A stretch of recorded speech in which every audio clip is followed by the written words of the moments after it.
നമസ്കാരം, ചലഞ്ചർ ആപ്പിലേക്ക് ഏവർക്കും സ്വാഗതം. കഴിഞ്ഞ ക്ലാസ്സിൽ നമ്മൾ അസ്ഥി വ്യവസ്ഥയെ കുറിച്ചാണ് പറഞ്ഞത്. അതിന്റെ കുറെ ബേസിക് ആയിട്ടുള്ള കുറെ കാര്യങ്ങൾ, കുറെ ബോൺസിനെ കുറിച്ച് നമ്മൾ കഴിഞ്ഞ ക്ലാസ്സിൽ ഡിസ്കസ് ചെയ്തു. ഇന്ന് നമ്മൾ അതിന്റെ അടുത്ത ഭാഗമാണ് നമ്മൾ പഠിക്കാൻ പോകുന്നത്.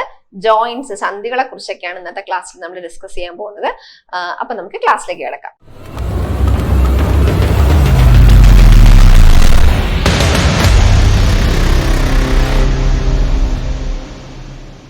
അപ്പോൾ അസ്ഥി സന്ധികളെ കുറിച്ചാണ് നമ്മൾ പഠിക്കുന്നത്. അസ്ഥികൾ എന്താണ്? പരസ്പരം ബന്ധപ്പെട്ടിരിക്കുന്നത് എന്ത് വഴിയാണ്? സന്ധികൾ വഴിയാണ്. നമ്മൾ ജോയിന്റ്സ് എന്ന് കേട്ടിട്ടുണ്ടല്ലോ അല്ലെ? നമ്മുടെ ഈ രണ്ട് കയ്യിലെ ഈ ഭാഗങ്ങളും തമ്മിൽ, രണ്ട് അസ്ഥികൾ തമ്മിൽ കണക്ട് ചെയ്തിരിക്കുന്ന ഭാഗങ്ങളെയാണ് നമ്മൾ ജോയിന്റുകൾ എന്ന് പറയുന്നത് അല്ലെ? നമ്മുടെ ഇവിടെ എന്താണ് വിരലുകളിലും ഇവിടെയൊക്കെ എന്താണ് ജോയിന്റ്സ് ഉണ്ട്. ഓക്കെ, അപ്പൊ സന്ധികൾ അസ്ഥിക്ക് കൂടുതൽ സ്വാതന്ത്ര്യം നൽകി ചലനത്തിൽ പങ്കുചേരാൻ വേണ്ടി സഹായിക്കുന്നു. അപ്പൊ നമ്മൾ പറഞ്ഞു നമ്മുടെ അസ്ഥികളും പേശികളും ഒക്കെയാണ് നമ്മുടെ ചലനത്തിന് വേണ്ടി സഹായിക്കുന്നത് എന്ന് പറഞ്ഞു. അപ്പൊ ഇവിടെ എന്തുണ്ട്? നമ്മുടെ സന്ധികളുണ്ട് അല്ലെങ്കിൽ ജോയിന്റ്സ് ഉണ്ട്. ആ ജോയിന്റ് എന്താ ചെയ്യുന്നത്? നമ്മുടെ അസ്ഥികളെ കൂടുതൽ ചലനത്തിന് വേണ്ടിയിട്ട് സഹായിക്കുന്നു. കൂടുതലും നല്ലോണം ചലിക്കാനൊക്കെ വേണ്ടിയിട്ട് ഈ ഒരു സന്ധികൾ എന്ത് ചെയ്യുന്നു? സഹായിക്കുന്നുണ്ട്. ഓക്കെ, അപ്പോ നമ്മുടെ സന്ധികൾ ഒരു പ്രധാനമായിട്ട് 4 തരത്തിലുള്ള സന്ധികളെ കുറിച്ചാണ് നമ്മൾ ഇന്നത്തെ ക്ലാസ്സിൽ നമ്മൾ പഠിക്കാൻ പോകുന്നത്. ഏതൊക്കെയാണ് പ്രധാനപ്പെട്ട 4 തരത്തിലുള്ള സന്ധികൾ എന്ന് നമുക്ക് നോക്കാം. ഈ ഒരു പിക്ചർ നിങ്ങൾ നോക്കിക്കേ. ഇതിൽ തന്നെ നമുക്ക് നോക്കുമ്പോൾ ഏതൊക്കെയാണ്? കീലസന്ധി, ഒന്നേതാണ് കീലസന്ധി, രണ്ടാമത്തത് ഗോളരസന്ധി, ബിജാഗിരി സന്ധി, തെന്നി നീങ്ങുന്ന സന്ധി. അങ്ങനെ 4 തരത്തിലുള്ള സന്ധികളാണ് നമ്മുടെ ശരീരത്തിൽ ഉള്ളത്. ഓക്കെ, ഏതൊക്കെയാണ്? കീലസന്ധി, ഗോളരസന്ധി, ബിജാഗിരി സന്ധി, തെന്നി നീങ്ങുന്ന സന്ധി. ഇതില് കീലസന്ധിനെ നമ്മള് പൈവറ്റ് ജോയിന്റ്സ് എന്നാണ് പറയുന്നത് കേട്ടോ. പൈവറ്റ് ജോയിന്റ്സ് എന്നാണ് നമ്മൾ ഇംഗ്ലീഷിൽ പറയുന്നത്. അതുപോലെ തന്നെ ഗോളരസന്ധിനെ നമ്മൾ എന്താണ്? ബോൾ ആൻഡ് സോക്കറ്റ് ജോയിന്റ്സ് എന്നാണ് കേട്ടോ. ബോൾ ആൻഡ് സോക്കറ്റ് ജോയിന്റ്സ് എന്നാണ് ഗോളര സന്ധിയെ പറയുന്നത്. അതുപോലെ തന്നെ ബിജാഗിരി സന്ധി ആണെങ്കിൽ ഹിഞ്ച് ജോയിന്റ് എന്നും, പിന്നെന്താണ് തെന്നി നീങ്ങുന്ന സന്ധിനെ എന്താണ് നമ്മൾ പറയുന്നത്? ഗ്ലൈഡിംഗ് ജോയിന്റ്സ് എന്നാണ്. ഓക്കെ, അപ്പം പൈവറ്റ് ജോയിന്റിനെയാണ് നമ്മൾ കീലസന്ധി എന്ന് പറയുന്നത്. ഗോളര സന്ധി ബോൾ ആൻഡ് സോക്കറ്റ് ജോയിന്റ്, ബിജാഗിരി സന്ധി ഹിഞ്ച് ജോയിന്റ്, ഗ്ലൈഡിംഗ് ജോയിന്റ് ആണ് തെന്നി നീങ്ങുന്ന സന്ധികൾ എന്ന് പറയുന്നത്. അപ്പൊ നമുക്ക് ഓരോന്നിനെ കുറിച്ചും നമ്മൾ ഡീറ്റെയിൽ ആയിട്ട് നമുക്ക് പഠിക്കാം. ഓക്കെ, ഒന്നാമത്തത് ഗോളരസന്ധിയാണ്. നോക്കിക്കേ, ഗോളരസന്ധി എവിടെയാണ് ഈ ഒരു ഗോളരസന്ധി കാണുന്നത്? നമുക്കറിയാം നമ്മുടെ ഈ ഒരു ഭാഗത്തായിട്ടാണ് അല്ലെ? നമ്മുടെ തോളലിലെ സന്ധിയും അതുപോലെ തന്നെ നമ്മുടെ ഇടുപ്പെല്ലിലും ഒക്കെ ഉള്ള സന്ധിയാണ് ഏതെന്ന് പറയുന്നത്? നമ്മുടെ ഗോളര സന്ധി എന്ന് പറയുന്നത്. അതിന്റെ പേര് തന്നെ ബോൾ ആൻഡ് സോക്കറ്റ് ജോയിന്റ്സ് എന്നാണ്. അവിടെ എന്താണ് സംഭവം? അവിടെ എന്താണ്? ഒരു കുഴി കാണും. ആ കുഴിയിലായിരിക്കും നമ്മുടെ ഈ കൈയും അതുപോലെ തന്നെ കാലും എന്ത് ചെയ്തിട്ടുള്ളത്? ഉറപ്പിച്ച് നിർത്തിയിരിക്കുന്നത് അല്ലെ? അപ്പൊ നമ്മളിപ്പോ ചാർജറൊക്കെ സോക്കറ്റിലല്ലേ ഇങ്ങനെ കുത്തുന്നത്? അപ്പൊ എന്താണ്? അവിടെയും കുറെ കുഴികൾ ഉണ്ടാവും. അതിലാണ് നമ്മൾ എന്ത് ചെയ്യുന്നത്? കുത്തിവെക്കുന്നത്. അതുപോലെ തന്നെ നമ്മളിപ്പോ ഡോൾസ് ഒക്കെ എടുക്കുകയാണെങ്കിൽ നമുക്ക് അറിയാൻ പറ്റും. ആ ഡോൾസിന്റെ കൈയൊക്കെ നമുക്ക് ഇങ്ങനെ വലിയ ചൂരാൻ പറ്റും അല്ലെ? അപ്പൊ അവിടെ എന്താണ്? ഒരു സോക്കറ്റ് പോലെ അല്ലെങ്കിൽ ഒരു റൗണ്ട് ഷേപ്ഡ് ആയിട്ടുള്ള എന്തുണ്ട്? ഒരു ഭാഗം ഉണ്ടാവും. ആ ഒരു കുഴിയിലാണ് നമ്മൾ എന്ത് ചെയ്യുന്നത്? ഈ ഒരു കൈനെ നമ്മൾ എന്ത് ചെയ്യുന്നത്? കണക്ട് ചെയ്ത് വെക്കുന്നത്. നമ്മൾക്ക് ആ ഒരു ഡോൾസ് ഒക്കെ എടുക്കുകയാണെങ്കിൽ അത് പൊട്ടിപ്പോകുമ്പോഴൊക്കെ നമുക്ക് ഇങ്ങനെ എടുത്ത് വെക്കുന്നതൊക്കെ നമുക്ക് അറിയാം. ഓക്കെ, അപ്പൊ ഈ ഒരു ഗോളര സന്ധി അല്ലെങ്കിൽ ബോൾ ആൻഡ് സോക്കറ്റ് ജോയിന്റ് എവിടെയാണ് കാണുന്നത്? നമ്മുടെ ഈ ഒരു തോളെല്ലിലും അതുപോലെ തന്നെ ഇടുപ്പെല്ലിന്റെ ഭാഗത്തുമാണ് എന്ത് കാണുന്നത്? നമ്മുടെ ബോൾ ആൻഡ് സോക്കറ്റ് ജോയിന്റ് അല്ലെങ്കിൽ ഗോളര സന്ധികൾ കാണപ്പെടുന്നത്. എന്താണ് ഇവയുടെ പ്രത്യേകത എന്ന് നമുക്ക് നോക്കാം. ഏറ്റവും കൂടുതൽ ചലനം സ്വാതന്ത്ര്യം ഉള്ളവയാണ്. നമുക്കറിയാം, എല്ലാം ഇങ്ങനെ ഒന്ന് കറക്കി നോക്കുമ്പോൾ നമുക്കറിയാം നല്ല രീതിയിൽ എല്ലാ ഭാഗത്തേക്കും നമുക്ക് എന്ത് ചെയ്യാൻ പറ്റുന്നുണ്ട്? ഈ ഒരു ബോൾ ആൻഡ് സോക്കറ്റ് ജോയിന്റ് നമുക്ക് തിരിക്കാനും ഒക്കെ നമുക്ക് പറ്റുന്നുണ്ട് അല്ലെ? അപ്പൊ എല്ലാവരും ഇപ്പം ഇങ്ങനെ ഒന്ന് കറക്കി നോക്കുമ്പോൾ നമുക്ക് അറിയാൻ പറ്റും എന്താണ് ഏറ്റവും കൂടുതൽ ചലന സ്വാതന്ത്ര്യം ഉള്ള സന്ധികളാണ് ഏതെന്ന് പറയുന്നത്? നമ്മുടെ ഗോളര സന്ധികൾ എന്ന് പറയുന്നത്. ഒരു അസ്ഥിയുടെ അറ്റത്തുള്ള ഉരുണ്ട ഭാഗം മറ്റൊരു അസ്ഥിയുടെ കുഴിയിൽ തിരിച്ചാണ് വെച്ചിരിക്കുന്നത് അല്ലെ? അപ്പൊ എന്താണ്? ഒരു ഉരുണ്ട ഭാഗം ഉണ്ടാവും. അതെന്ത് ചെയ്യുന്നത്? മറ്റൊരു അസ്ഥിയുടെ എന്താണ്? കുഴിഞ്ഞ ഭാഗത്തേക്കാണ് വെച്ചിരിക്കുന്നത്. അപ്പൊ ഈ ഒരു പിക്ചർ നോക്കുമ്പോൾ നമുക്കറിയാം, കണ്ടില്ലേ? ഇവിടെ ഒരു കുഴിഞ്ഞ ഭാഗം ഉണ്ടാവും അല്ലെങ്കിൽ ഒരു ഉരുണ്ട ഭാഗം ഉണ്ടാവും. അതെന്താണ്? ഈ ഒരു കുഴിയിൽ ബന്ധിപ്പിച്ച് വെച്ചിരിക്കുകയാണ്. അപ്പൊ എവിടെയൊക്കെയാണ് ഈ ഒരു ഗോളര സന്ധി നമുക്ക് കാണുന്നത്? എവിടെയൊക്കെ കാണാൻ പറ്റും?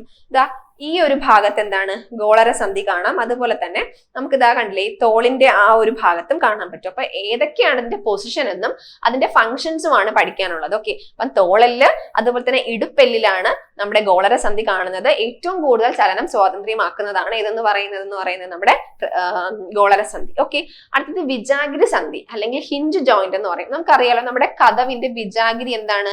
പ്രത്യേകത എന്താണ്? ഒരൊറ്റ വശത്തേക്ക് മാത്രമാണ് എന്ത് ചെയ്യുന്നത്, തുറക്കാൻ പറ്റുന്നത്, അല്ലെ തിരിച്ച് പറ്റുന്നുണ്ടോ? ഇല്ല. അപ്പൊ നമുക്ക് ഒറ്റ വശത്തേക്കാണ്. അപ്പൊ നമ്മുടെ ശരീരത്തിൽ അതുപോലെയുള്ള സന്ധികൾ എവിടെയായിരിക്കും? നമുക്ക് നോക്കി ഈ കൈമുട്ടും കാൽമുട്ടും, നമുക്ക് ഈ കൈമുട്ട് നമുക്ക് ഇങ്ങനെ ഇങ്ങനെ മടക്കാൻ പറ്റും, അല്ലെ? ഈസി ആയിട്ട് നമുക്ക് എന്ത് ചെയ്യാൻ പറ്റും, ഇങ്ങനെ മടക്കി ഇത്ര വരെയല്ലേ പറ്റുള്ളൂ. നമുക്ക് തിരിച്ച് മടക്കാൻ പറ്റുന്നുണ്ടോ ഈ ഒരു കൈ?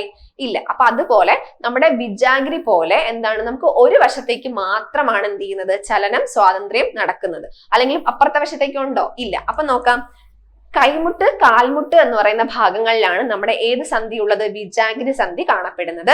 വിജാഗിരി പോലെ ഒരു ഭാഗത്തേക്ക് മാത്രം ചലിപ്പിക്കാൻ കഴിയുന്നവരാണ് ആര്, വിജാഗിരി സന്ധി അല്ലെങ്കിൽ ഹിഞ്ച് ജോയിന്റ്സ് എന്ന് പറയുന്നത്. ഓക്കെ, അപ്പൊ ഈ ഒരു പിക്ചറിൽ നമുക്ക് വിജാഗിരി സന്ധി നമുക്ക് കാണാൻ പറ്റും. ഓക്കെ, അതുപോലെ തന്നെ കീലസന്ധി അല്ലെങ്കിൽ പൈവറ്റ് ജോയിന്റ്സ് എവിടെയാണ്, കഴുത്തിലാണ് കാണുന്നത്. തലയോടും നട്ടലിന്റെ മുകൾ ഭാഗവും ചേരുന്ന ഭാഗം എന്ന് പറയുമ്പോൾ നമ്മുടെ നട്ടലിന്റെ ആദ്യ കശേരു ഉണ്ടല്ലോ, നമ്മൾ പറഞ്ഞു അറ്റ്ലസ് ആണ്, ആദ്യ കശേരുവിന് നമ്മൾ അറ്റ്ലസ് എന്ന് പറഞ്ഞു അല്ലേ. അപ്പൊ നട്ടലിന്റെ ആദ്യ കശേരുവുമായി ചേരുന്ന ഭാഗത്താണ് ആരുള്ളത്, നമ്മുടെ കീലസന്ധി ഉള്ളത്. ഓക്കെ, അപ്പൊ നമ്മുടെ കഴുത്തില് തലയോടും നട്ടലിന്റെ മുഖത്തിൽ അല്ലെങ്കിൽ ആദ്യ ഒരു കശേരുവുമായിട്ട് ചേരുന്ന ആ ഒരു ഭാഗത്താണ് ആര് കാണപ്പെടുന്നത്, നമ്മുടെ പൈവറ്റ് ജോയിന്റ്സ് കാണപ്പെടുന്നത്. ഒരു അസ്ഥി മറ്റൊന്നിൽ ഇരു ദിശകളിലേക്കും തിരിയുന്നു, അല്ലെ? നമുക്കറിയാം, നമുക്ക് ഇങ്ങനെയൊക്കെ നമുക്ക് തിരിക്കാൻ പറ്റും, അല്ലെ? നിങ്ങൾ എല്ലാവരും ഇപ്പം അങ്ങനെ തിരിച്ചു നോക്കുന്നുണ്ടായിരിക്കും, അല്ലെ? അപ്പൊ നമുക്ക് അങ്ങനെയുള്ള ഒരു ചലനമാണ് ഇതെന്ന് പറയുന്നത് ഈ ഒരു കീലസന്ധി അല്ലെങ്കിൽ പൈവറ്റ് ജോയിന്റ്സ് എന്ന് പറയുന്നത്. ഓക്കെ, അടുത്തത് വേറൊരു തരത്തിലുള്ള സന്ധിയാണ് തെന്നി നീങ്ങുന്ന സന്ധി അല്ലെങ്കിൽ ഗ്ലൈഡിംഗ് ജോയിന്റ്സ്. ഓക്കെ, എവിടെയാണ് ഇത്? വളരെ ചെറിയ രീതിയിലുള്ള ചലനമാണ് സാധ്യമാകുന്നത്. എവിടെയാണെന്ന് അറിയാമോ? നമ്മുടെ കൈക്കുഴയും കാൽക്കുഴയുമാണ് കേട്ടോ. എന്താണ്, നമ്മുടെ ഈ കൈയുടെ കുഴയും റിസ്റ്റ് എടുക്കുന്ന അല്ലേ, ആ ഒരു ഭാഗത്തും റിസ്റ്റ് എന്ന് പറയുന്ന ഭാഗത്തും അതുപോലെ കാൽക്കുഴയിലും കാണപ്പെടുന്നത് ഏതാണെന്ന് ചോദിച്ചാൽ ഏതാണ്, നമ്മുടെ തെന്നി നീങ്ങുന്ന സന്ധി അല്ലെങ്കിൽ ഗ്ലൈഡിംഗ് ജോയിന്റ്സ്. അപ്പൊ നമുക്ക് ഇങ്ങനെ എന്താണ്, തെന്നി നീങ്ങുന്നത് പോലെയുള്ള തരത്തിലുള്ള ചലനമാണ് എന്ന് പറയുന്നത് നമ്മുടെ ഗ്ലൈഡിംഗ് ജോയിന്റ്സ് എന്ന് പറയുന്നത്. ഓക്കെ, അപ്പം തെന്നി നീങ്ങുന്ന തരത്തിലുള്ള സന്ധിയാണ് കൈക്കുഴ കാൽക്കുഴ ഭാഗങ്ങളിലാണ് കാണുന്നത്. ചെറിയ രീതിയിലുള്ള ചലനമാണ് ഇതെന്ത് ചെയ്യുന്നത്, സാധ്യമാക്കുന്നത്. ഓക്കെ, അപ്പം ചെറിയ രീതിയിലുള്ള ചലനം സാധ്യമാക്കുന്നു തെന്നി നീങ്ങുന്ന തരത്തിലുള്ള സന്ധിയാണ് കൈക്കുഴ കാൽക്കുഴ ഭാഗങ്ങളിൽ കാണപ്പെടുന്നു. അങ്ങനെയാണെങ്കിൽ ഗോളരസന്ധി എന്താണ്, തോളല് ഇടുപ്പല് ഭാഗങ്ങളിൽ കാണപ്പെടുന്നു. ഏറ്റവും കൂടുതൽ ചലനം സാധ്യമാകുന്നത് ആരാണ്, നമ്മുടെ ഗോളരസന്ധിയാണ്. ഇനി വിജാഗിരി സന്ധി അല്ലെങ്കിൽ ഹിഞ്ച് ജോയിന്റ് എന്ന് പറയുന്നത് കൈമുട്ട് കാൽമുട്ട് ഭാഗങ്ങളിൽ കാണപ്പെടുന്നു. വിജാഗിരി പോലെ എന്താണ്, ഒരു വശത്തേക്ക് മാത്രമാണ് ചലനം സാധ്യമാകുന്നത്. പൈവറ്റ് ജോയിന്റ്സ് എന്ന് പറയുന്നത് നമ്മുടെ നട്ടലിന്റെ ആദ്യ കശേരുവുമായിട്ട് കഴുത്ത് ജോയിൻ ചെയ്യുന്ന ആ ഒരു ഭാഗത്ത് കാണപ്പെടുന്നു. ഒരു അസ്ഥി മറ്റൊന്നിൽ എന്താണ്, ഇരു ദിശകളിലേക്കും തിരിയുന്ന തരത്തിലുള്ള ചലനമാണ് ഇവിടെ സാധ്യമാകുന്നത്. ഓക്കെ, ഇത് നമുക്ക് നമ്മുടെ ഒരു അസ്ഥി സന്ധിയുടെ ഒരു സ്ട്രക്ചർ ആണ്, ഒരു മാതൃകയാണ് ഇതിനകത്ത് കാണിച്ചിരിക്കുന്നത്. നമുക്ക് നോക്കാം, കുറെ പ്രധാനപ്പെട്ട കുറെ ഭാഗങ്ങളുണ്ട് അല്ലെ. ഏതൊക്കെയാണ്? സൈനോവിയൽ സ്ഥലമുണ്ട്, സൈനോവിയൽ ദ്രവം, അതുപോലെ ക്യാപ്സ്യൂൾ, തരുണാസ്ഥി, സ്നായുക്കൾ, ഇങ്ങനെ കുറെ ഭാഗങ്ങൾ അതിനകത്തുണ്ട്. അപ്പൊ നോക്കാം, ഫസ്റ്റ് ഭാഗമാണ് ക്യാപ്സ്യൂൾ എന്ന് പറയുന്ന ഭാഗം. ഓക്കെ, എന്താണ്, നമ്മുടെ സന്ധിയെ പൊതിഞ്ഞ് സംരക്ഷിക്കുന്നു. അപ്പൊ ക്യാപ്സ്യൂൾ എന്ന് പറയുമ്പോൾ ഗുളികളൊക്കെ ഉണ്ടല്ലേ, ക്യാപ്സ്യൂൾ പോലുള്ള ഗുളികളുണ്ട്, എന്താണ് ഇങ്ങനെ പ്രൊട്ടക്ട് ചെയ്ത് വെച്ചിരിക്കുകയാണല്ലോ, അല്ലെ? അപ്പൊ അതുപോലെ തന്നെ ഇവിടെയും ക്യാപ്സ്യൂൾ എന്താ ചെയ്യുന്നത്, നമ്മുടെ സന്ധിയെ പൊതിഞ്ഞ് സംരക്ഷിക്കുന്നത് ആരാണ്, ക്യാപ്സ്യൂൾ ആണ് കേട്ടോ. അപ്പൊ ക്യാപ്സ്യൂൾ എന്താ ചെയ്യുന്നത്, നമ്മുടെ സന്ധിയെ പൊതിഞ്ഞ് സംരക്ഷിക്കുന്നു. അങ്ങനെയാണെങ്കിൽ തരുണാസ്ഥി നോക്കിക്കേ, അസ്ഥികൾക്കിടയിലുള്ള ഘർഷണം ഒഴിവാക്കുന്നു. തരുണാസ്ഥി എന്ന് പറയുമ്പോൾ നമുക്കറിയാം ബോൺസ്, അസ്ഥികൾ എന്ന് പറയുമ്പോൾ നല്ല കട്ടിയുള്ളതായിരിക്കും. തരുണാസ്ഥി എന്ന് പറയുമ്പോൾ അത്രയ്ക്കും കട്ടിയുള്ളതാണോ? അല്ല. നമ്മുടെ ചെവിയിലും അതുപോലെ മൂക്കിന്റെ ടിപ്പിലും നമ്മുടെ ചെവിയിലും ഒക്കെ എന്താണ്, തരുണാസ്ഥികളാണ് കൂടുതലും കാണുന്നത്, അല്ലെ? ഈ ചെവിയുടെ ഈ ഒരു ഭാഗത്തൊക്കെ തരുണാസ്ഥികളാണ് ഉള്ളത്. അപ്പോ ഈ തരുണാസ്ഥി എന്താണ് ചെയ്യുന്നതെന്ന് വെച്ചാല് അസ്ഥികൾക്കിടയിലെ ഘർഷണം ഒഴിവാക്കുന്നു. അപ്പൊ അത് ഇമ്പോർട്ടന്റ് ആണ് കേട്ടോ. ഘർഷണം, ഫ്രിക്ഷൻ കുറയ്ക്കാൻ വേണ്ടിയിട്ട് എന്താണ്, ഘർഷണം ഒഴിവാക്കാൻ വേണ്ടിയിട്ട് സഹായിക്കുന്നത് ആരാണ്, തരുണാസ്ഥിയാണ് കേട്ടോ. അതുപോലെ സ്നായുക്കളാണെങ്കിലോ അസ്ഥികളെ സ്ഥാനഭ്രംശം സംഭവിക്കാതെ സന്ധിയിൽ ഉറപ്പിച്ചു നിർത്തുന്നു. സ്ഥാനഭ്രംശം എന്ന് പറയുന്നത് ആ ഒരു പൊസിഷനിൽ നിന്ന് മാറുന്നതിനെയാണ് നമ്മൾ എന്താണ്, ഡിസ്ലൊക്കേഷൻ എന്ന് പറയുന്നത് അല്ലെ. ആ ഒരു സന്ധി എന്താണ്, അവർ ഇരിക്കുന്ന ഒരു പൊസിഷനിൽ നിന്നും വേറൊരു പൊസിഷനിലേക്ക് മാറുന്നതിനെയാണ് നമ്മൾ എന്തെന്ന് പറയുന്നത്, സ്ഥാനഭ്രംശം എന്ന് പറയുന്നത്. അപ്പം ആ ഒരു ഇരിക്കുന്ന സ്ഥലത്ത് നിന്ന് മാറാതെ അവിടെ സന്ധിയിൽ തന്നെ ഉറപ്പിച്ചു നിർത്തുന്നത് ആരെന്ന് ചോദിച്ചാൽ ലിഗമെന്റ്സ് ആണ് കേട്ടോ. സ്നായുക്കളുടെ ഇംഗ്ലീഷ് എന്തെന്നാ പറയാ, ലിഗമെന്റ്സ് എന്നാണ് പറയുന്നത്. ഓക്കെ, അപ്പൊ ലിഗമെന്റ്സ് എന്താ ചെയ്യുന്നത് വെച്ചാൽ സന്ധികളെ എന്ത് ചെയ്യുന്നു, അസ്ഥികളെ ആ ഒരു സ്ഥാനത്ത്, അതിന്റെ സ്ഥാനത്ത് തന്നെ ഉറപ്പിച്ചു നിർത്തുന്നവരാണ് സ്നായുക്കൾ. ഓക്കെ, തിരിഞ്ഞു പോകരുത്. അടുത്തത് നമ്മുടെ സൈനോവിയൽ സ്ഥലമുണ്ട്, കണ്ടല്ലോ. സൈനോവിയൽ സ്ഥലം എന്താണ്, ഒരു ഫ്ലൂയിഡിനെ എന്ത് ചെയ്യുന്നു, ഉണ്ടാക്കുന്നുണ്ട്. ആ ഫ്ലൂയിഡിന്റെ പേരാണ് പേര് പോലെ തന്നെയാണ് എന്താണ്, സൈനോവിയൽ ദ്രവമാണ് പ്രൊഡ്യൂസ് ചെയ്യുന്നത്. ഓക്കെ, സൈനോവിയൽ സ്തരം എന്തിനെ പ്രൊഡ്യൂസ് ചെയ്യുന്നു, സൈനോവിയൽ ദ്രവത്തിനെ, സൈനോവിയൽ ഫ്ലൂയിഡിനെ എന്ത് ചെയ്യുന്നു, സെക്രീറ്റ് ചെയ്യുന്നുണ്ട്. അതുപോലെ ഈ ഒരു സൈനോവിയൽ ദ്രവം ഫ്ലൂയിഡിന്റെ ധർമ്മം എന്തെന്ന് ചോദിച്ചാൽ അസ്ഥികൾക്കിടയിൽ ഒരു സ്നേഹകമായി പ്രവർത്തിക്കുന്നു. അപ്പൊ എന്താണ് സ്നേഹകം എന്ന് വെച്ചാൽ ലൂബ്രിക്കന്റ്, നമുക്കറിയാം ലൂബ്രിക്കേഷന് വേണ്ടിയിട്ടല്ലേ, ലൂബ്രിക്കന്റ് ആയിട്ട് പ്രവർത്തിക്കുന്നത് ആണ് സ്നേഹകം എന്ന് പറയുന്നത്. അപ്പൊ ലൂബ്രിക്കന്റ് ആയിട്ട് പ്രവർത്തിക്കുന്നത് ആരാണ്, നമ്മുടെ സൈനോവിയൽ ഫ്ലൂയിഡ് ആണ്. അങ്ങനെയാണെങ്കിൽ ഘർഷണം ഒഴിവാക്കാൻ വേണ്ടി സഹായിക്കുന്നത് തരുണാസ്ഥിയാണ്, കാർട്ടിലേജ് കേട്ടോ, ഇംഗ്ലീഷിൽ കാർട്ടിലേജ് എന്നാണ് പറയാ. തരുണാസ്ഥിനെ കാർട്ടിലേജ് എന്ന് പറയും. സ്നായുക്കളെ എന്താ പറയാ, ലിഗമെന്റ്സ് എന്നാണ് കേട്ടോ പറയുന്നത്, ലിഗമെന്റ്സ്. അതുപോലെ തന്നെ സൈനോവിയൽ ദ്രവം, സ്നേഹകത്തിന് നമ്മൾ ലൂബ്രിക്കന്റ് എന്ന് പറയും. Okay, lubricant. ഓക്കെ, ലൂബ്രിക്കന്റ് ആയിട്ട് ആക്ട് ചെയ്യുന്നു. തരുണാസ്ഥി ആണെങ്കിൽ അസ്ഥികൾക്കിടയിലെ ഫ്രിക്ഷൻ ഒഴിവാക്കുന്നു. സ്നായുക്കൾ അതിന്റെ ആ സെയിം പൊസിഷനിൽ തന്നെ അതിനെ എന്താണ്, ഹോൾഡ് ചെയ്ത് വെക്കുന്നു.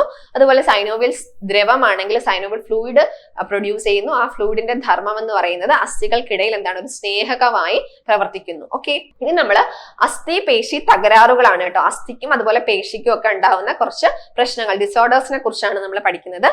ഏതൊക്കെയാണെന്ന് നോക്കാം. ഫസ്റ്റ് വൺ, അസ്ഥിവാദം, സന്ധിവാദം. എന്താണ്, റുമാറ്റിക് ആർത്രൈറ്റിസ് നമ്മൾ കേട്ടിട്ടുണ്ട്. റുമാറ്റിക് ആർത്രൈറ്റിസ് അല്ലെങ്കിൽ സന്ധിവാദം എന്ന് പറയുന്നത് എന്താണ്, സന്ധികളിലെ അണുബാധ, പരുക്കുകൾ, പ്രായാധിക്യം എന്നിവയാണ് എന്തിന് കാരണമാകുന്നത്, നമ്മുടെ സന്ധിവാദത്തിന് കാരണമാകുന്നത്. അപ്പൊ സന്ധിവാദത്തിന് പ്രധാനപ്പെട്ട കാരണങ്ങൾ എന്തൊക്കെയാണെന്ന് ചോദിച്ചാൽ സന്ധികളിൽ, ജോയിന്റ്സിൽ കാണപ്പെടുന്ന ഇൻഫെക്ഷൻസ്, എന്തെങ്കിലും ഇൻഫെക്ഷൻസ് ആവാം, അല്ലെങ്കിൽ എന്തെങ്കിലും പരുക്കുകൾ പറ്റുന്നതാവാം, അല്ലെങ്കിൽ പ്രായാധിക്യം. ഓക്കെ, ഈ 3 കാര്യങ്ങൾ കൊണ്ടാണ് സന്ധിവാദം ഉണ്ടാകുന്നത്. തരുണാസ്ഥി വലയത്തിലെ തകരാറ് കാരണവും എന്തുണ്ടാവുന്നുണ്ട്, നമ്മുടെ സന്ധിവാദം ഉണ്ടാക്കുന്നുണ്ട്. ഓക്കെ, സന്ധിവാദം എന്താണ്, നമ്മുടെ തരുണാസ്ഥി വലയത്തിന് ഉണ്ടാകുന്ന തകരാറോ പിന്നെ സന്ധികൾക്ക് ഉണ്ടാകുന്ന അണുബാധയോ പരുക്കുകളോ അല്ലെങ്കിൽ പ്രായാധിക്യം, ഇങ്ങനെ പല കാരണങ്ങളാൽ എന്തുണ്ടാവാറുണ്ട്, സന്ധിവാദം അല്ലെങ്കിൽ റുമാറ്റിക് ആർത്രൈറ്റിസ് എന്ന് പറയുന്ന ഒരു അവസ്ഥ ഉണ്ടാകാറുണ്ട്. അതുപോലെ ഇതിന്റെ ലക്ഷണങ്ങൾ എന്ന് പറയുന്നത് എന്തൊക്കെയാണ്, അസഹനീയമായ വേദന, സന്ധികൾ എന്ത് ചെയ്യാൻ പറ്റത്തില്ല, ചലിപ്പിക്കാൻ പറ്റാത്ത ഒരു അവസ്ഥയാണ് ഈ ഒരു അസുഖത്തിന്റെ പ്രധാനപ്പെട്ട ലക്ഷണങ്ങൾ എന്ന് പറയുന്നത്. ഓക്കെ, അടുത്ത രണ്ടാമത്തത് അസ്ഥിസ്ഥാന ഭ്രംശം. നമ്മൾ നേരത്തെ പറഞ്ഞു ലിഗമെന്റ്സ് ആണ് ഇവിടെ എന്താണ്, അസ്ഥിനെ ആ ഒരു പൊസിഷനിൽ തന്നെ ഉറപ്പിച്ചു നിർത്തുന്നത് ഏതാണ്, നമ്മൾ ലിഗമെന്റ്സ് അല്ലെങ്കിൽ സ്നായുക്കൾ എന്ന് നമ്മൾ പറഞ്ഞു അല്ലെ. അപ്പൊ എന്താണ് അസ്ഥിസ്ഥാന ഭ്രംശം അല്ലെങ്കിൽ ഡിസ്ലൊക്കേഷൻ എന്ന് പറയുന്നത്, സന്ധികളിലെ അസ്ഥികൾക്ക് സ്ഥാനമാറ്റം അല്ലെ. സന്ധികളിൽ ഉണ്ടാവുന്ന അസ്ഥികൾക്ക് എന്ത് ചെയ്യുന്നു, അവരുടെ പൊസിഷൻ മാറി വേറേക്ക് മാറിപ്പോകുന്ന ഒരവസ്ഥ, പൊസിഷൻ എന്ത് ചെയ്യുന്നു, മാറുന്നു. അസ്ഥികളുടെ സ്ഥാനമാറ്റം, അതാണ് ഇതെന്ന് പറയുന്നത് നമ്മുടെ അസ്ഥിസ്ഥാന ഭ്രംശം. ആ പേരിൽ തന്നെയുണ്ട്, അസ്ഥിയുടെ എന്ത് ചെയ്യുന്നു, സ്ഥാനം മാറുന്നു, അതാണ് അസ്ഥിസ്ഥാന ഭ്രംശം എന്ന് പറയുന്നത്.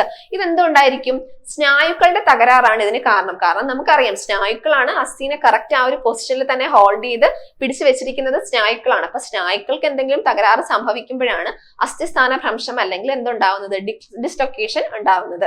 ഓക്കെ, അപ്പൊ ഇതിന്റെയും എന്താണ് സിംറ്റംസ് എന്ന് പറയുന്നത് ഭയങ്കരമായിട്ടുള്ള പെയിൻ ഉണ്ടാവും, അതുപോലെ തന്നെ നീർവീക്കം ഉണ്ടാവും, ചലിപ്പിക്കാനൊക്കെ പ്രയാസം ഉണ്ടായിരിക്കും. ഓക്കെ, അടുത്തത് ഉളുക്ക്, സ്പ്രെയിൻ എന്നാണ് പറയാട്ടോ. നമുക്ക് എപ്പോഴും ഉളുക്ക് വീഴുക എന്നൊക്കെ നമ്മൾ എപ്പോഴും പറയുന്നുണ്ട് അല്ലെ. ഇപ്പൊ ഉളുക്ക് അല്ലെങ്കിൽ സ്പ്രെയിൻ എന്ന് പറയുന്നതാണ് സ്നായുക്കൾ, ഇത്തരത്തിലുള്ള ലിഗമെന്റ്സ് വലിയുകയോ പൊട്ടുകയോ ചെയ്യുന്നതാണ് നമ്മുടെ ഉളുക്ക് അല്ലെങ്കിൽ സ്പ്രെയിൻ എന്ന് പറയുന്നത്. അതും എന്താണ്, കഠിനമായ വേദന, നീർവീക്കം ഒക്കെ ഉണ്ടാവാറുണ്ട്. അടുത്തത് വളരെ ഇമ്പോർട്ടന്റ് ആയിട്ടുള്ള ഒരു കാര്യമാണ് ഇതെന്ന് പറയുന്നത് ഓസ്റ്റിയോപൊറോസിസ്. ഓക്കെ, ഓസ്റ്റിയോപൊറോസിസ് എന്ന് പറയുന്ന ഒരു ഡിസോർഡർ എന്താണ്, അസ്ഥികൾക്ക് ബലക്ഷയം ഉണ്ടായി ഒടിവ് സംഭവിക്കുന്ന അവസ്ഥ കേട്ടോ. അസ്ഥികൾക്ക് എന്ത് ചെയ്യുന്നു, ബലക്ഷയം ഉണ്ടായി അസ്ഥികൾ പൊടിഞ്ഞു പോകുന്ന അവസ്ഥ അല്ലെങ്കിൽ ഒടിഞ്ഞു പോകുന്ന അവസ്ഥയാണ് ഓസ്റ്റിയോപൊറോസിസ് എന്ന് പറയുന്നത്. അപ്പം വളരെ ഇമ്പോർട്ടന്റ് ആണ്, അസ്ഥികൾ പൊടിഞ്ഞു പോകുന്നു. എപ്പോഴാണ്, അസ്ഥികൾക്ക് ബലക്ഷയം സംഭവിച്ചിട്ട് വീക്കായിട്ട് അതെന്ത് ചെയ്യുന്നു, പൊടിഞ്ഞു പോകുന്നു അല്ലെങ്കിൽ ഒടിഞ്ഞു പോകുന്ന അവസ്ഥയാണ് ഓസ്റ്റിയോപൊറോസിസ് എന്ന് പറയുക. ഓക്കെ, അപ്പൊ എന്തുകൊണ്ടാണ് ഈ ഒരു ഓസ്റ്റിയോപൊറോസിസ് ഉണ്ടാവുന്നത്, നമുക്കറിയാം അസ്ഥികൾക്കും അതുപോലെ തന്നെ എല്ലിനും പല്ലിനും ഒക്കെ ബലം കൊടുക്കുന്നത് വൈറ്റമിൻ ഡി ആണ്, അതുപോലെ കാൽഷ്യം ആണ് എന്നൊക്കെ നമുക്ക് അറിയാല്ലേ. അപ്പൊ എന്താണ് ഇവിടെ കാൽഷ്യത്തിന്റെ കുറവോ അതെങ്കിൽ എന്താണ് വൈറ്റമിൻ ഡിയുടെ കുറവോ ഉപാപചയ പ്രവർത്തനത്തിന്റെ തകരാറ്, നമ്മളെ മെറ്റബോളിക് ആക്ടിവിറ്റീസിലൊക്കെ എന്തെങ്കിലും പ്രശ്നങ്ങൾ ഉണ്ടാവുക, അല്ലെങ്കിൽ വൈറ്റമിൻ ഡിയുടെ കുറവ്, അല്ലെങ്കിൽ നമ്മുടെ കാൽഷ്യത്തിന്റെ കുറവ്, ഇതൊക്കെയാണ് ഓസ്റ്റിയോപൊറോസിസിന് കാരണം. ഓക്കെ, അപ്പൊ ഓസ്റ്റിയോപൊറോസിസിന് കാരണം എന്തൊക്കെയാണ്, നമ്മുടെ വൈറ്റമിൻ ഡി അല്ലെങ്കിൽ കാൽഷ്യത്തിന്റെ കുറവൊക്കെയാണ് കാരണം. ഇനി ഇത് എവിടെയൊക്കെയാണ് പ്രധാനമായിട്ടും ബാധിക്കുന്നതെന്ന് വെച്ചാൽ ഇടുപ്പെല്ല്, നമ്മുടെ പെൽവിക് ഹിപ്പ് ജോയിന്റ്സ് എന്ന് പറയും. ഓക്കെ, അവിടെ മണിബന്ധം എന്താണ്? റിസ്റ്റ് ആണ് കേട്ടോ. റിസ്റ്റ്, നട്ടെല്ല് എന്നീ ഭാഗങ്ങളിലാണ് പ്രധാനമായിട്ടും നമ്മുടെ ഓസ്റ്റിയോപൊറോസിസ് ബാധിക്കുന്നത്. ഓക്കെ, ഇനി പേശീക്ഷയം എന്താണ്? മസ്കുലർ ഡിസ്ട്രോഫിയാണ്. പേശീക്ഷയം പേരിൽ തന്നെ അറിയാം, പേശി എന്ത് ചെയ്യുന്നു? നശിച്ചു പോകുന്നു. നമ്മുടെ പേശികൾക്ക് നാശമുണ്ടാക്കുന്ന അവസ്ഥയാണ് പേശീക്ഷയം അല്ലെങ്കിൽ മസ്കുലർ ഡിസ്ട്രോഫി എന്ന് പറയുന്നത്. പേശികൾ എന്ത് ചെയ്യുന്നു? ഭയങ്കര വീക്ക് ആവുന്നു, ദുർബലമാകുന്നത് കൊണ്ടാണ് പേശി എന്ത് ചെയ്യുന്നത്? നശിച്ചു പോകുന്നത്. സാധാരണമായി ഇത് കൂടുതലും ആൺകുട്ടികളിലാണ് ഈ ഒരു അവസ്ഥ കാണപ്പെടുന്നത്. ഓക്കെ, ഇനി അസ്ഥിക്ക് ഉണ്ടാകുന്ന ഒടിവിനെ എന്തെന്നാ നമ്മൾ പറയുന്നത്? ഫ്രാക്ചർ. നമ്മൾ എവിടെയെങ്കിലൊക്കെ വീഴുമ്പോൾ ഫ്രാക്ചർ ഉണ്ടോ എന്നൊക്കെ ചോദിക്കാറുണ്ട് അല്ലെ. അപ്പൊ എന്താണ്? അസ്ഥിക്ക് ഉണ്ടാകുന്ന ഒടിവിനെ പറയുന്ന പേരാണ് എന്തെന്ന് പറയുന്നത്? അസ്ഥിഭംഗം അല്ലെങ്കിൽ ഫ്രാക്ചർ എന്നാണ് പറയുന്നത്. അസ്ഥിക്ക് മാത്രം പൊട്ടൽ ഉണ്ടാകുന്നതിന് നമ്മൾ സിമ്പിൾ ഫ്രാക്ചർ അല്ലെങ്കിൽ എന്താണ്? ലഘുഭംഗം എന്നാണ് പറയുന്നത്. വലിയ ചെറിയൊരു പൊട്ടലൊക്കെ ഉണ്ടെങ്കിൽ എന്താണ്? അസ്ഥിക്ക് മാത്രം പൊട്ടൽ ഉണ്ടാകുമ്പോൾ നമ്മൾ സിമ്പിൾ ഫ്രാക്ചർ അല്ലെങ്കിൽ ലഘുഭംഗം എന്ന് പറയും. എന്നാൽ അസ്ഥിക്ക് ചുറ്റുമുള്ള മാംസവും ഒക്കെ എന്താണ്? മുറിവൊക്കെ സംഭവിക്കുന്നതാണ് നമ്മൾ എന്താണ്? വിഷമഭംഗം അല്ലെങ്കിൽ കോമ്പൗണ്ട് ഫ്രാക്ചർ എന്ന് പറയുന്നത്. ഓക്കെ, അപ്പൊ എന്താണ്? സിമ്പിൾ ഫ്രാക്ചറും കോമ്പൗണ്ട് ഫ്രാക്ചറും എന്തെന്ന് മനസ്സിലാക്കുക. സിമ്പിൾ ഫ്രാക്ചർ എന്ന് പറയുമ്പോൾ അസ്ഥിക്ക് മാത്രം പൊട്ടൽ ഉണ്ടാകുന്നതാണ്. അങ്ങനെയാണെങ്കിൽ അസ്ഥിക്ക് ചുറ്റുമുള്ള മാംസത്തിന് മുറിവും ഒക്കെ സംഭവിക്കുന്ന കണ്ടീഷനാണ് കോമ്പൗണ്ട് ഫ്രാക്ചർ അല്ലെങ്കിൽ വിഷമഭംഗം എന്ന് പറയുന്നത്. ഓക്കെ, അടുത്ത നമ്മൾ മറ്റൊരു ടോപ്പിക്കാണ് അസ്ഥികൂടം പേശിക്ക് പുറത്ത് എന്ന് വെച്ചാൽ എന്താണ്? നമ്മുടെ അസ്ഥികൂടം ഉണ്ട് അല്ലെ. നമ്മുടെ അസ്ഥികൂടം എവിടെയാണ് കാണുന്നത്? നമ്മുടെ ശരീരത്തിന് ഉള്ളിലാണ് നമ്മുടെ അസ്ഥികൂടം ആണല്ലോ. എന്നാൽ ചില ജീവികൾക്ക് എന്തുണ്ട്? അസ്ഥികൂടം നമ്മുടെ പേശിക്ക് പുറത്തും കാണപ്പെടുന്നുണ്ട്. അപ്പം അങ്ങനെയുള്ളതിനെയാണ് നമ്മൾ ഇനി പഠിക്കാൻ പോകുന്നത്. ഓക്കെ, അപ്പൊ നട്ടലുള്ള ജീവികളിലെല്ലാം പേശികൾക്കുള്ളിലാണ് എന്ത് ചെയ്യുന്നത്? അസ്ഥികൂടം കാണുന്നത്. നമുക്കറിയാം, നമുക്കൊക്കെ എന്താണ്? നമ്മുടെ ശരീരത്തിനുള്ളിലാണ് എന്ത് ചെയ്യുന്നത്? അസ്ഥികൂടം കാണുന്നത്. അതുകൊണ്ട് തന്നെ അങ്ങനെയുള്ള അസ്ഥികൂടത്തിനെ നമ്മൾ പറയുന്നതാണ് ആന്തര അസ്ഥികൂടം അല്ലെങ്കിൽ എൻഡോസ്കെൽട്ടൺ. ഓക്കെ, അപ്പൊ എൻഡോസ്കെൽട്ടൺ എന്ന് പറയുന്നത് നമ്മുടെ ശരീരത്തിനുള്ളിലാണ് അസ്ഥികൂടമെങ്കിൽ അത്തരത്തിലുള്ള അസ്ഥികൂടത്തിനെയാണ് നമ്മൾ ആന്തര അസ്ഥികൂടം അല്ലെങ്കിൽ എൻഡോസ്കെൽട്ടൺ എന്ന് പറയുന്നത്. അങ്ങനെയാണെങ്കിൽ ചിലർക്ക് എന്തുണ്ട്? നമ്മുടെ ശരീരത്തിന് പുറത്ത് അവർക്ക് അസ്ഥികൂടം കാണുന്നുണ്ട്. അങ്ങനെയുള്ള പുറത്ത് കാണുന്നതിനെയാണ് നമ്മൾ ബാഹ്യാസ്ഥികൂടം അല്ലെങ്കിൽ എക്സോസ്കെൽട്ടൺ എന്ന് പറയുന്നത്. ഓക്കെ, അപ്പൊ എക്സോസ്കെൽട്ടൺ, എൻഡോസ്കെൽട്ടൺ, ബാഹ്യാസ്ഥികൂടം, ആന്തരികാസ്ഥികൂടം. ഓക്കെ, അപ്പൊ എന്താണ്? ശരീരത്തിന് ഉള്ളിലാണ് അസ്ഥികൂടം എങ്കിൽ എന്തെന്ന് പറയും?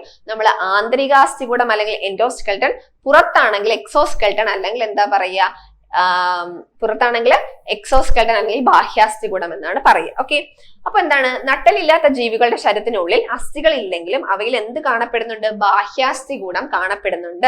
ആന്തരാസ്ഥികൂടമുള്ള ജീവികളിലും ബാഹ്യാസ്ഥികൂടത്തിന്റെ എന്താണ് അംശങ്ങളുണ്ട്. ഇപ്പൊ നമുക്ക് ആന്തരാസ്ഥികൂടമാണ് അല്ലെ, എൻഡോസ്കെൽട്ടൺ ആണ്, ശരീരത്തിന് ഉള്ളിലാണ് അസ്ഥികൂടം. അങ്ങനെ ആണെങ്കിലും നമുക്കും ബാഹ്യാസ്ഥികൂടത്തിന്റെ എക്സോസ്കെൽട്ടന്റെ കുറച്ച് ഭാഗങ്ങളൊക്കെ നമ്മളിലും എന്തുണ്ട്? കാണപ്പെടുന്നുണ്ട്. അപ്പൊ എന്തൊക്കെയാണ് ബാഹ്യാസ്ഥികൂടം എന്നതിന്റെ പ്രധാനപ്പെട്ട ഭാഗങ്ങൾ എന്തൊക്കെയാണ് ഈ ഒരു ബാഹ്യാസ്ഥികൂടത്തിൽ വരുന്നത് എന്ന് നമുക്ക് നോക്കാം. ഓക്കെ, അപ്പൊ എന്താ കുറെ ജീവികളൊക്കെ കണ്ടല്ലോ, നോക്കാം. ഒച്ച്, വണ്ട്, ഞണ്ട്, ചിപ്പികൾ മുതലായ ജീവികൾക്ക് കട്ടിയുള്ള പുറന്തോടുകളാണ് ഉള്ളത്. നമുക്കറിയാം അവർക്ക് എന്താണ്? കട്ടിയുള്ള പുറന്തോടുകളുണ്ട് അല്ലെ. പഴുതാര, തേരട്ട തുടങ്ങിയവയുടെ പുറന്തോടുകൾ കട്ടി കുറഞ്ഞവയാണ്. ശരീരഭാഗങ്ങളെ സംരക്ഷിക്കുന്നതിനും ആകൃതി നൽകുന്നതിനും ശത്രുക്കളിൽ നിന്നും രക്ഷ നേടാനും പുറന്തോടുകൾ സഹായിക്കുന്നു. അപ്പം ഇത്തരത്തിലുള്ള ഈ പുറന്തോടുകളെയാണ് നമ്മൾ ബാഹ്യാസ്ഥികൂടം എന്ന് പറയുന്നത്. ഓക്കെ, അപ്പം ബാഹ്യാസ്ഥികൂടം എന്താണ്? പുറത്ത് കാണപ്പെടുന്നതാണ്. ഏതിനൊക്കെ കുറെ ജീവികളുണ്ടല്ലേ, നമ്മുടെ ഒച്ച്, വണ്ട്, ഞണ്ട്, പഴുതാര, തേരട്ട ഇങ്ങനെ ഉള്ളവർക്കൊക്കെ എന്താണ്? പുറത്ത് നല്ല കട്ടിയുള്ള അസ്ഥികൂടമും ഉണ്ട്. അതുപോലെ ചിലവർക്ക് എന്താണ്? കട്ടി കുറഞ്ഞതുമായിരിക്കാം. അപ്പൊ ഇത്തരത്തിലുള്ള എക്സോസ്കെൽട്ടന്റെ ഉപയോഗങ്ങൾ എന്തൊക്കെയാണെന്ന് ചോദിച്ചാൽ ഏതൊക്കെയാണ്? ഒന്ന്, ശരീരഭാഗങ്ങളെ സംരക്ഷിക്കുന്നു. അപ്പൊ ഇതിന്റെ ധർമ്മങ്ങൾ ചിലപ്പോൾ എന്താണ്? സ്റ്റേറ്റ്മെന്റ്സ് ആയിട്ടൊക്കെ ചോദിക്കാം കേട്ടോ. ശരീരഭാഗങ്ങളെ എന്ത് ചെയ്യുന്നു? സംരക്ഷിക്കുന്നു. പിന്നെന്താണ്? നമ്മുടെ ശരീരത്തിന് എന്ത് ചെയ്യുന്നു? ആകൃതി കൊടുക്കുന്നു, ഒരു ഷേപ്പ് കൊടുക്കുന്നു. പിന്നെന്താണ്?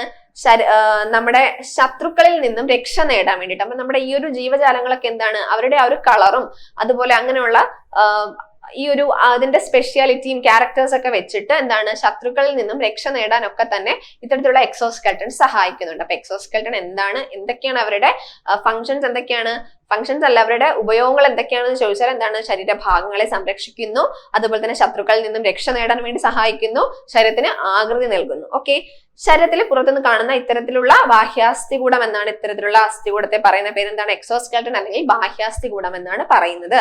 മത്സ്യങ്ങളുടെയും മുരകങ്ങളുടെയും ചെതുമ്പലുകൾ, പക്ഷികളുടെ തൂവലുകൾ, ജന്തുക്കളിലെ രോമങ്ങൾ, കൊമ്പുകൾ, കുളമ്പുകൾ, നഖങ്ങൾ തുടങ്ങിയവയെല്ലാം ബാഹ്യാസ്ഥികൂടത്തിന്റെ അവശേഷിപ്പുകളാണ്. അപ്പൊ നമുക്ക് കുറെ ജീവജാലങ്ങളുണ്ട്. അപ്പൊ നമ്മൾ പറഞ്ഞു നട്ടലുള്ള ജീവികളിലും എന്തുണ്ട്, ബാഹ്യാസ്ഥികൂടത്തിന്റെ ഭാഗങ്ങൾ ഉണ്ട് എന്ന് നമ്മൾ പറഞ്ഞു അല്ലെ. ഇപ്പൊ പക്ഷികളിലാണെങ്കിൽ അവയുടെ ബാഹ്യാസ്ഥികൂടത്തിന്റെ ഭാഗങ്ങൾ ഏതൊക്കെയെന്ന് ചോദിച്ചാൽ അവരുടെ കൊക്കുണ്ടല്ലോ, കൊക്ക്, അതുപോലെ തന്നെ അവരുടെ തൂവലുകൾ ഒക്കെ എന്താണ്, ബാഹ്യാസ്ഥികൂടത്തിന്റെ ഭാഗങ്ങളാണ്. അപ്പം നമ്മൾ മനുഷ്യരിൽ പറയുകയാണെങ്കിൽ നമ്മുടെ നഖം, അതുപോലെ തന്നെ നമ്മുടെ മുടി, ഇതൊക്കെ എന്താണ്, ബാഹ്യാസ്ഥികൂടത്തിന്റെ ഭാഗമാണ്.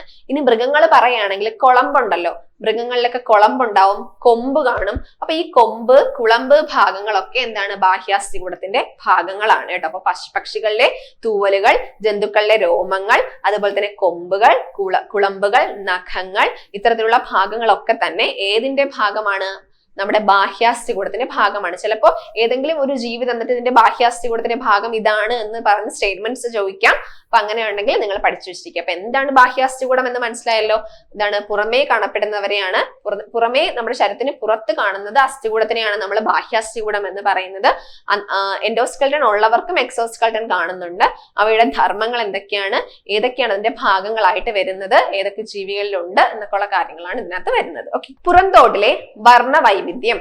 പുറന്തോടുകളിൽ മനോഹരമായ പാറ്റേണുകൾ, നിറങ്ങൾ തുടങ്ങിയവ പല ജീവികളും കൂടുതൽ ആകർഷകമാക്കുന്നു അല്ലെ. ഇപ്പൊ നോക്കിയ നക്ഷത്രയാമ, സ്വർണ്ണവണ്ട്, അപ്പൊ ഇവരുടെ ആ ഒരു പുറന്തോട്, ആ ഒരു എക്സോസ്കെൽട്ടൺ എന്ന് പറയുന്നത് എന്താണ്, ഭയങ്കര അട്രാക്റ്റീവ് ആയിരിക്കും അല്ലെ. അവരുടെ ആ ഒരു പാറ്റേണും അതുപോലെ തന്നെ അവരുടെ കളറും ഒക്കെ എന്താണ്, ഭയങ്കര അട്രാക്റ്റീവ് ആയിരിക്കും ആണല്ലോ.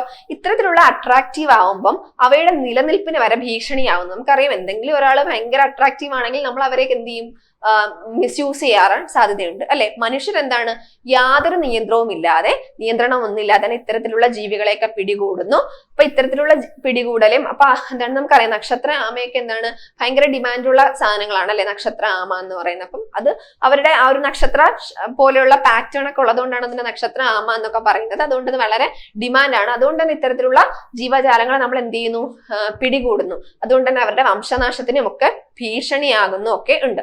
ഓക്കെ, അപ്പൊ അതെന്താണ്, ഇത്തരത്തിലുള്ള വംശനാശ ഭീഷണിയിലൊക്കെയാണ് ഇത്തരം ജീവികൾ, അവരുടെ ആ ഒരു പുറന്തോടിന്റെ കൊണ്ടൊക്കെയാണ്. ഓക്കെ, ഇത് നമ്മുടെ SCRT-യിലുള്ള ഒരു കട്ടിങ്സ് ആണ് കേട്ടോ.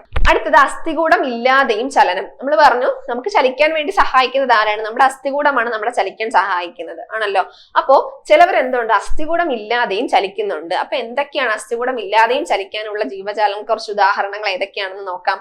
ഏതൊക്കെയാണ്, പാരമീസിയം, യൂഗ്ലീന, മണ്ണിര, എർത്തവം, ഇതൊക്കെയാണ് നമ്മൾ അസ്ഥികൂടം ഇല്ലാതെയുമുള്ള ചലനങ്ങൾക്ക് ഉദാഹരണങ്ങളായിട്ട് പറയുന്നത്. ഓക്കെ, അപ്പൊ ഏതൊക്കെയാണെന്ന് നോക്കാം. ഫസ്റ്റ് വൺ പാരമീസിയം ആണ്. പാരമീസിയത്തെ ചലിക്കാൻ സഹായിക്കുന്ന അവയവമാണ് ഏതെന്ന് പറയുന്നത് സീലിയ. ഓക്കെ, അല്ലെങ്കിൽ ഒരു ഭാഗമാണ് ഇത് സീലിയ. അങ്ങനെയാണെങ്കിൽ യൂഗ്ലീന ഏതാണ്, യൂഗ്ലീനയുടെ ചലന അവയവമാണ് ഫ്ലജെല്ലം എന്ന് പറയുന്നത് കേട്ടോ, ഫ്ലജെല്ലം. അങ്ങനെയാണെങ്കിൽ മണ്ണിരകൾക്ക് എന്താണ്, സീറ്റയാണ് കേട്ടോ, സീറ്റ. മണ്ണിര, എർത്തുവോമിന് എന്താണ്, സീറ്റയാണ്.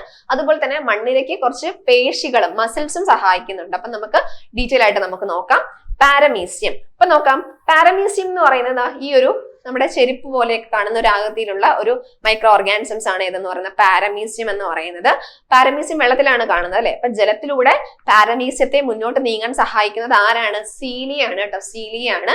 കോശോപരിതലത്തിൽ, നമ്മുടെ കോശത്തിന്റെ ഉപരിതലത്തിൽ എന്താണ്, ചെറിയ നീളം കുറഞ്ഞ പ്രോട്ടീൻ തന്തുക്കളാണ് സീലി എന്ന് പറയുന്നത്. അപ്പൊ എന്താണ്, ഇതാണ് അവരുടെ കോശമെങ്കിൽ അവരുടെ ആ കോശത്തിന്റെ ഉപരിതലത്തിൽ എന്താണ്, ഇങ്ങനെ ഹെയർ പോലെയുള്ള ചെറിയ ചെറിയ ഷോർട്ട് ആയിട്ടുള്ള ഫിലമെന്റ്സ് ഇല്ലേ. അപ്പൊ അത്തരത്തിലുള്ള ഷോർട്ട് പ്രോട്ടീൻ ആയിട്ടുള്ള ഫിലമെന്റ്സ് ആണ്, പ്രോട്ടീൻ തന്തുക്കളാണ് ഏതെന്ന് പറയുന്നത് സീലിയ. അപ്പൊ ഈ ഒരു സീലിയയുടെ സഹായത്താലാണ് പാരമീസിയം വെള്ളത്തിലൂടെ എന്ത് ചെയ്യുന്നത്, മൂവ് ചെയ്യുന്നത്. അപ്പൊ പഠിക്കാനുള്ളത് എന്താണ്, പാരമീസിയത്തിന്റെ ലോക്കോമോട്ടറി ഓർഗൻ അല്ലെങ്കിൽ പാർട്ട് എന്ന് പറയുന്നത്, മൂവ് ചെയ്യാനുള്ള ഭാഗം എന്ന് പറയുന്നത് ഏതാണ്, സീലിയാണ്. ഓക്കെ, അപ്പൊ ഇതിന്റെ നമ്പർ കണ്ടോ, വളരെ ഷോർട്ട് ആണ്, ചെറുതാണെങ്കിലും നമ്പർ ഒരുപാടുണ്ടല്ലേ അല്ലെ, ഇതിന് ചുറ്റും ഒരുപാട് കാണുന്നുണ്ട്. ഓക്കെ, അടുത്തത് യൂഗ്ലീന.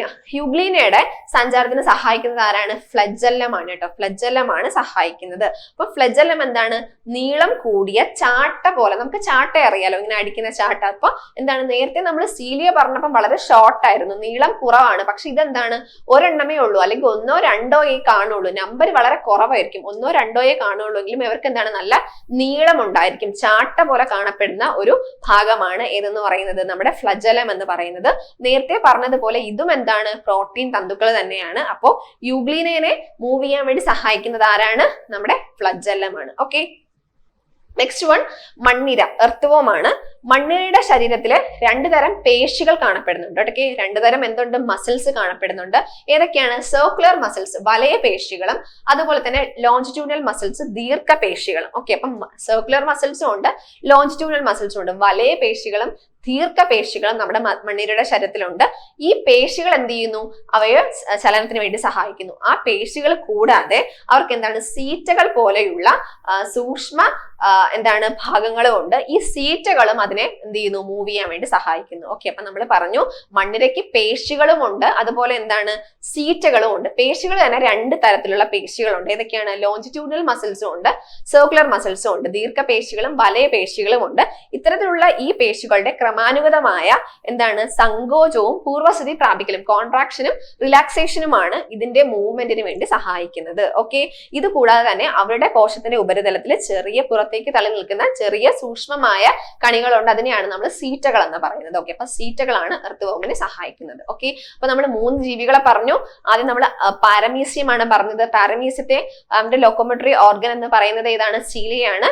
ഇനി യൂഗ്ലീനി ആണെങ്കിൽ ഫ്ലജല്ല. എർത്തുവോം ആണെങ്കിൽ മസിൽസ് ഉണ്ട്, ലോഞ്ചിറ്റ്യൂഡൽ മസിൽസും അതുപോലെ തന്നെ എന്താണ്? സർക്കുലർ മസിൽസും, വലയ പേശികളും ദീർഘപേശികളും, അത് കൂടാതെ സീറ്റ എന്ന് പറയുന്ന ഒരു എന്താണ് ഭാഗവും കൂടെ ഉണ്ട്. ഓക്കെ, അപ്പൊ ഇന്നത്തെ ക്ലാസ്സിൽ നമ്മൾ ഇത്രയും കാര്യങ്ങളാണ് പഠിക്കുന്നത്. അപ്പൊ ബാക്കി ഭാഗം നമുക്ക് അടുത്ത ക്ലാസ്സിൽ പഠിക്കാം. താങ്ക്